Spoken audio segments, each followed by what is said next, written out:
নমস্কার, আপনাদের সকলকে বা খোয়াজে স্বাগত। আপনাদের সঙ্গে আমি তুষার সিংহ। সঙ্গে থাকুন, শুনতে থাকুন।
আমি কোথাও যাই না। আমার বেড়ানো মানে শীত চলে যাওয়ার শেষ লগ্নে, ঠিক সেই সময়টায় যখন রাঙা হাসি রাশি রাশি অশোকে পলাশে, রাঙা নেশা মেঘে মেশা প্রভাত আকাশে, কখনো পাহাড়, কখনো সমুদ্র, আবার কখনো জঙ্গল। তবে যে জায়গাটাতে বারে বারে যেতাম সেটা হলো শান্তিনিকেতন। যখনই ইচ্ছে হতো চলে যেতাম শান্তিনিকেতনে। তারপর খোয়াই, কোপাই, কোপাই বন, দিনমান টই টই টই টই। গা ছমছম করা বিস্ময় নিয়ে ভাবতাম, রবীন্দ্রনাথও একদিন এইসব জায়গায় ঘুরে বেড়াতেন। উপনয়নের পর 1 ফাল্গুন 1279, ইংরাজির 1873 সালে রবীন্দ্রনাথ প্রথম বোলপুরে পা দেন। আসার আগে শুনেছিলেন বোলপুরের মাঠে চারিদিকেই ধান ফুলে থাকে। শহরের ছেলে বলে কোনো কালে ধানের ক্ষেত দেখেননি, ফলে কল্পনার পটে ধান ক্ষেতের যে ছবি এঁকেছিলেন সেটি অচিরেই মুছে গেছিল।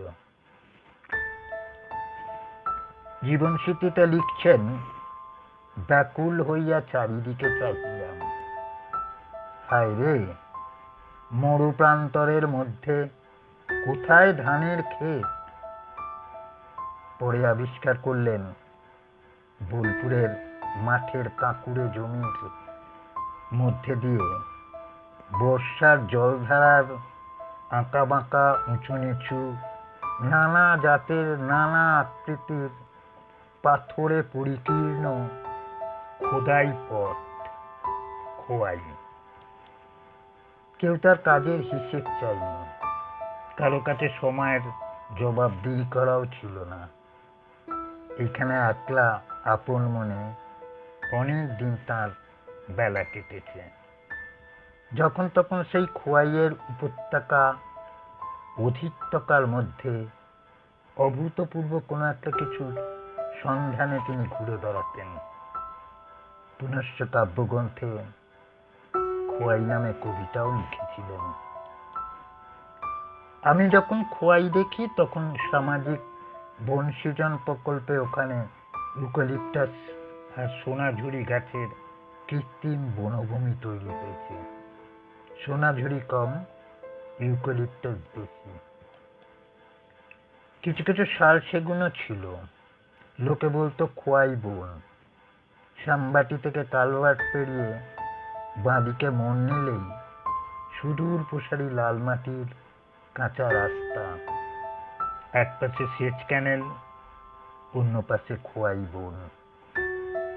একলা আপন মনে হেঁটেছি, মাথার মধ্যে গান ছড়িয়ে গেছে।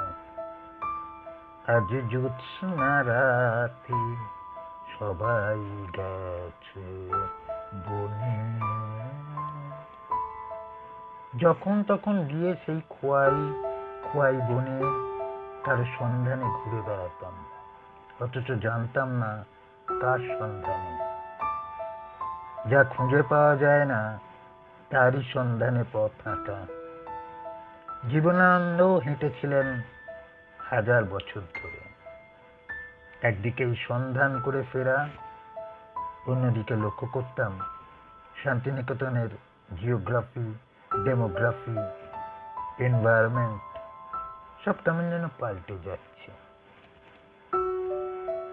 সেবার কালভার্ট পেরিয়ে চৌরাস্তায় নেমে চোখে পড়ল বাঁদিকে একটা খুঁটির মাথায় একটা বোর্ডের দিকে। বোর্ডে লেখা খোয়াই বনের নতুন হাট। খোঁজ খবর করে জানলাম বিশ্বভারতী কলা ভবনের প্রাক্তন ছাত্রী শ্যামলী খাস্তগিরের উদ্যোগে খোয়াইয়ের বনে একটা হাটের পত্তন হয়েছে। হাট বসত শনিবার বিকেলে, পরে লোকমুখে শনিবারের হাট বলে পরিচিতি পায়। শনিবারের হাট ছিল প্রাণের সঙ্গে প্রাণ মেলানো এক প্রাণবন্ত জায়গা। বছর বছর শান্তিনিকেতনে বসন্তোৎসব গিয়ে মোটামুটি একটা ধারণা হয়ে গেছিল। মনের মধ্যে যে শখটা বহুদিন ধরে লালন করছিলাম, সেবার সেটা পূরণ করার অভিলাষ নিয়ে পাড়ি দিলাম। 2006-এর বসন্তোৎসবের সময় সঙ্গে 17 জনের বেশ বড় সড়ো একটা ফিল্ম ইউনিট নিয়ে হাজির হলাম শান্তিনিকেতনে। কিছুদিন আগেই শুরু করেছিলাম একটা স্বল্প দৈর্ঘ্যের ছবির শুটিংয়ের কাজ। শান্তিনিকেতনের শুটিং পর্বটা ছিল সম্পূর্ণভাবে রবীন্দ্রনাথের ওই গানটা আমার প্রাণের পরে চলে গেল কে, তার দৃশ্যায়নের জন্য। সেখানে বসন্তোৎসবের কিছু মুহূর্তই ছিল প্রধান। রানীচন্দ্রের কাছে রবীন্দ্রনাথ এই গানটির সম্পর্কে বলেছিলেন, নতুন বউঠান মারা গেলেন, কি বেদনা বাজল বুকে। মনে আছে সে সময় আমি গভীর রাত পর্যন্ত ছাদে পায়চারি করেছি আর আকাশের দিকে তাকিয়ে তাকিয়ে বলেছি, কোথায় তুমি নতুন বউঠান, একবার এসে আমায় দেখা দাও। কতদিন এমন হয়েছে সারা রাত এভাবে কেটেছে। সেই সময় আমি এই গানটাই গাইতুম বেশি, আমার বড় প্রিয় গান। প্রসঙ্গত আমার গল্পটিও ছিল একটি বিচ্ছেদকে ঘিরে। সকালে বিশ্বভারতী ক্যাম্পাসে শুটিংয়ের কাজ করার পর দুপুরবেলা শুটিং হয়েছিল খোয়াই বনে। সেখান থেকে অবশেষে শনিবারের হাটে। আর যখন শুনি সেই খোয়াই বন হয়েছে সোনাঝুরির জঙ্গল, বা সেই শনিবারের হাট হয়ে গেছে সোনাঝুরির হাট, মন খারাপ হয়ে যায়। মানতে পারি না। বীরভূম তথা শান্তিনিকেতনের অন্যতম আকর্ষণ খোয়াই, সোনাঝুরি। খোয়াই ছিল ঐতিহ্যের অঙ্গ। উন্নয়নের দাপটে সেই খোয়াই আর প্রায় নিশ্চিহ্ন। এক সময় শীত পড়তেই সংলগ্ন বন হয়ে উঠত পর্যটন ক্ষেত্র। পৌষ উৎসব থেকে বসন্তোৎসব পর্যন্ত পর্যটকদের কাছে বাড়তি আকর্ষণ হয়ে উঠত শান্তিনিকেতন।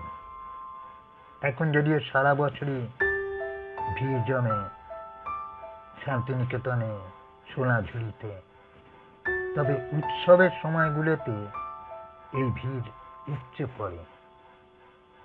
হাট আর সেই হাট নেই, মাছের বাজারে পরিণত হয়েছে।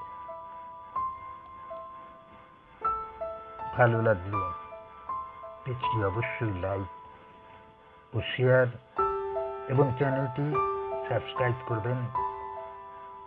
ভালোবাসায় কি না হয়।